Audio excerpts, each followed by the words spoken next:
I'm going to try not to take too personally that bit about you can't make a single hair on your head black or white. I'm just going to skip over that line. If you could, I would look totally different. So, I have a title for this homily. By the way, this is a very long gospel, right? So I have a title for the homily, which hopefully will not be a long homily. So get ready, drum roll. It is this: stones, water balloons, and watermelons. There you go. Stones, water balloons, and watermelons. You can't forget that.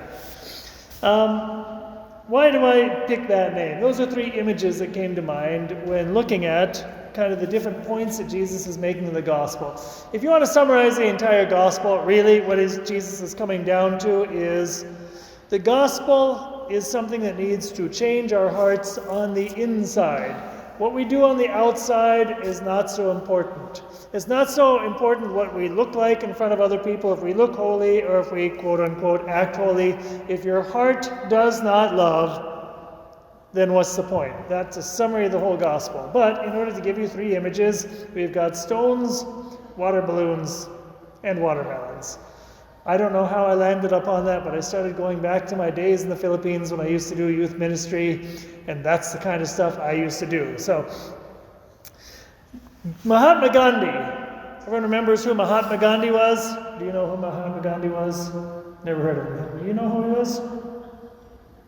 She's too embarrassed. Okay, yes, you. Okay, Gandhi was in India. He would have been, I guess he would have been Hindu, presume. He's kind of a wise sage figure, not Christian at all. But he had because the British used to run India at the time, and they weren't particularly, even though they were quote unquote Christian, they didn't always act so Christian.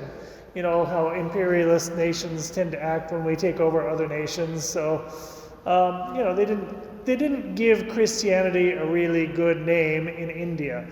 And Mahatma Gandhi once, because he was an intelligent man and very well read, and he was very good at English, he read the Bible, and he loved what he found in the Bible. But he had a famous expression. He said, Christians are like these stones that I find in the river, right? The river, it's like you're swimming in the sea of great doctrine, great ideas, great teachings, great morality. But if I take and break one of these stones open, inside it's going to be dry. And that, I think, is very closely akin to what Jesus was talking about here. A lot of us can be, if you want, we can be swimming in great doctrine, swimming in great stuff. If you want, surrounding ourselves with graces, even the kind of people, by the way, this is what I would say would be your Pharisaical Christians, okay? Your Christians, your Catholics, who maybe say prayers, are self-righteous, and in a certain sense on the outside you would say, okay, this is a self-righteous Catholic person. They follow the rules, they obey, but they don't necessarily love. And that is a danger. To be a rule follower who starts being self-righteous. That's frankly not the kind of person we have a whole ton of in this parish. We would have other kinds of people in this parish. But some of the other parishes, you get people that are law-abiding, follow the rules more or less, but we live within our comfort zone. And like I said, we carry ourselves like we're self-righteous, and that can lead us then to think that we're better than other people. And that can lead us to say, as long as I go to my Mass and I say my prayers, but I'm not willing to do anything that is uncomfortable. I'm not willing to step outside of myself. I'm not necessarily willing to sacrifice myself. Try to get some of these Catholics to go out and do something like a mission. For example,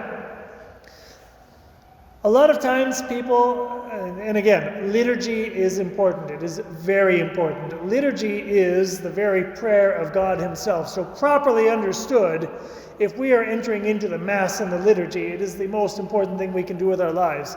But there's a brand of Catholicism that is all about certain kind of a liturgy and nice vestments and a lot of reverence and a lot of incense and everything.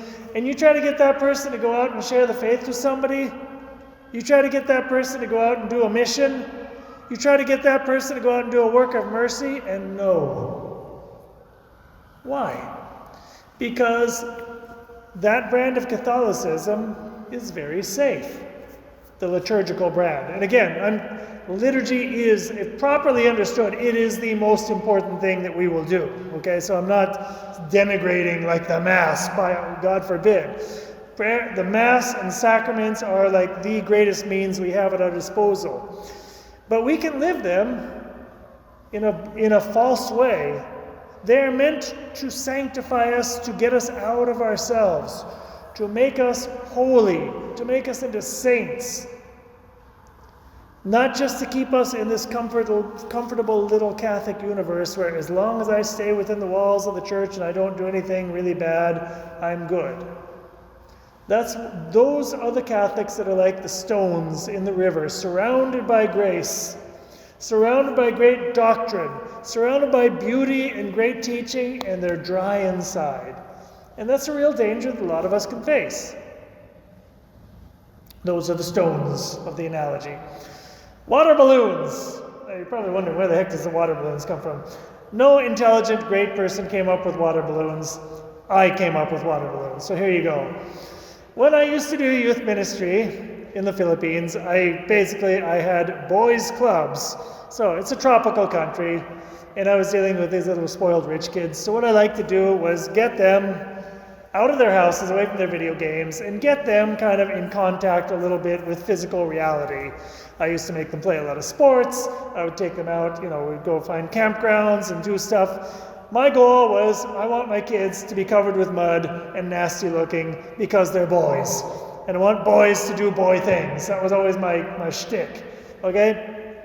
So one of the twisted things that I would do is like, at my camps, we would have like, by teams, build a device. We would give you some materials, garbage bags or something, and duct tape or whatever, and we're going to launch these water balloons high into the air, and then you've got to have like these water balloon catchers and stuff, and whoever catches the most water balloons wins points and wins the competition, etc., etc. So I would launch, we'd launch them way up, probably almost as high as the ceiling at times, way up into the air. Well, no, we didn't get that high, but anyway, way up, at least 2/3 of the way up. And the kids are trying to catch them, and some would break, and some they would manage to catch. What they didn't know is about halfway through, I started putting eggs inside the water balloons. So then they would be going around trying to catch these water balloons that are half filled with water and have 2 eggs inside. And all of a sudden it's like, whoa, there's something in this thing. And it gets all over their shirts and everything. And the kids start freaking out. What did you stick in there? You just got splattered with egg yolk. I'm sorry, son. Now, that is like, there's a certain brand of Catholicism, which is not the self-righteous brand of Catholicism of the goody-goody who doesn't do anything quote-unquote wrong but doesn't love. There's another brand of Catholicism that thinks that as long as I go to Mass and go to confession, I can go ahead and commit all kinds of sins. And it's like I can be pious on one side and going out and, drinking and smoking and doing all kinds of stuff, getting people pregnant and whatever, all these other things on the other hand. And I'm a good Catholic because I do the pious stuff again, right? And God is going to look at you and say, okay, I have given you prayers. You were raised Catholic. You've got, you maybe go to Mass on Sundays, you go to confession regularly, but you've got these, it's not just that you have habits of sin. Okay, we all have habits of sin. It's that you accept habits of sin, which is different. All of us have sins that we struggle against and regularly go to confession. Bless me, Father, for I have sinned. I commit the same things I did 2 weeks ago. As long as we are working at it, we can deal with that. As long as we are praying and making an effort and recognizing and not wanting to commit my sins, but every once in a while I slip up because of weakness, God can deal with that. There's another kind of way of dealing with sin, though, where it's just like, well, I'm going to go to confession anyway, so I'm just going to go do whatever I want. I can go out on the weekend and do all kinds of crazy stuff because, I go to St. Peter's and there's confession all Mass long, so I can go to confession and go to communion, and we never change. And God's going to look inside our sins and say, you're like that water balloon. Well, I expected there just to be water inside, and what did I find? Eggs. Nasty. Ugh. And it just makes a mess. And God is going to say, I feel betrayed.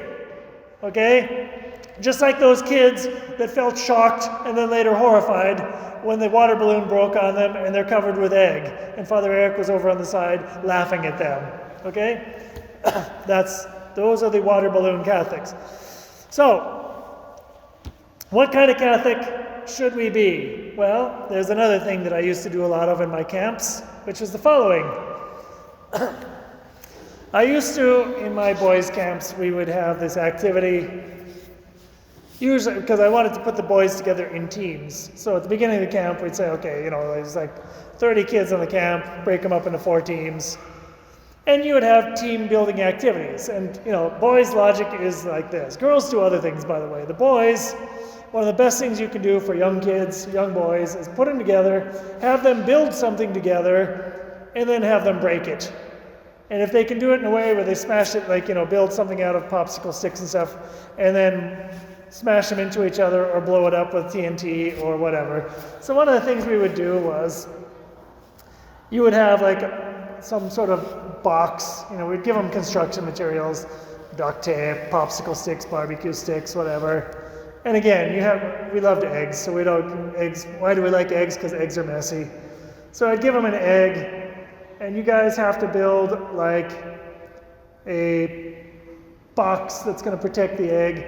And then I would do something messed up, like take a watermelon and drop it from the 2nd floor on top of it and see what survives. And the whole point is to make a mess. Now, God, when he looks at us, when you look at a watermelon, you expect there to be watermelon on the inside, right? And the more messy and sloppy and juicy the watermelon is, the better it is. When God looks at us, he looks at you and he says, okay, I'm looking at you, you are like a watermelon. And when I cut you open, not like that rock that is dry inside, I want to actually find stuff in there. I want to find inside what's supposed to be inside. I want to be able to, something sweet and juicy and all that stuff. I want your heart to be like that watermelon. And if it's not like that watermelon, again, you're like a rock. You have betrayed me. You have betrayed my trust. Okay? And when we are saints, we are like that watermelon. Now, the watermelon may be ugly to look at. It may have spots on the outside. It may even have a soft patch. It doesn't matter. As long as you cut it open and the inside is good, then you have a good watermelon. A lot of us as Catholics, we can be ugly, we can be bloated, we can be green, you can have spots, you can still be dirty on the outside because it didn't get washed off. As long as on the inside you are what you are meant to be, then you are a good Catholic. And Christ will be happy. Okay? With all your lumps, with all of your warts, just like that watermelon. The watermelon can be the worst looking watermelon on the face of the earth. But as long as when you cut it open, you find all the good stuff on the inside, then you will be happy with that watermelon. You'll have no problem eating it. So, today's homily, for whatever reason, because I was feeling goofy, is about stones, about water balloons, and about watermelons.